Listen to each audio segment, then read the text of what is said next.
শালোম, praise the Lord. সবাইকে জয় যিশু। প্রভু যিশুকে ধন্যবাদ করছি, তিনি আপনাকে এবং আমাকে আরো একটা নতুন দিন দেখতে সাহায্য করেছেন। তাই আসুন আমরা ঈশ্বরের বাক্যের মধ্যে যাই। জিরোমিও তার 31 অধ্যায় 13 পদ আমরা দেখি, তখন কন্যারেরা নাচিয়া আনন্দ করিবে এবং যুবকগণ ও বৃদ্ধেরা একত্র হইয়া আনন্দ করিবে, কারণ আমি তোমাদের শোক আমোদে পরিণত করব, তাহাদিওকে সান্ত্বনা করিব ও দুঃখ ঘুচাইয়া আহ্লাদিত করিব। Amen, hallelujah. হ্যাঁ আমার প্রিয় ভাই বোনেরা, যখন আপনি দুঃখের সাথে থাকবেন, হতাশার সাথে থাকবেন, শোকের সাথে থাকবেন, তখন আপনি প্রভু যিশুর নামে মহিমা করুন, প্রশংসা করুন, তার আরাধনা করুন আনন্দের সাথে।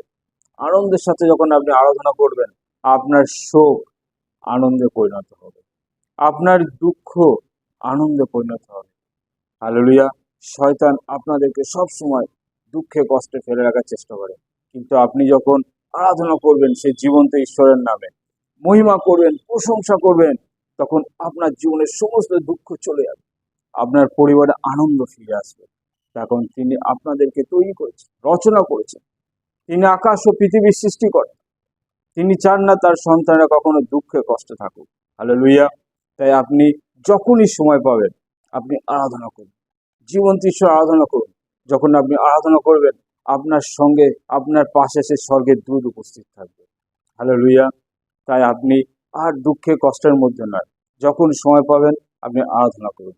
এই বাক্যের দ্বারা প্রভু যিশু আপনাদের প্রত্যেককে আশীর্বাদ করুন। আমেন।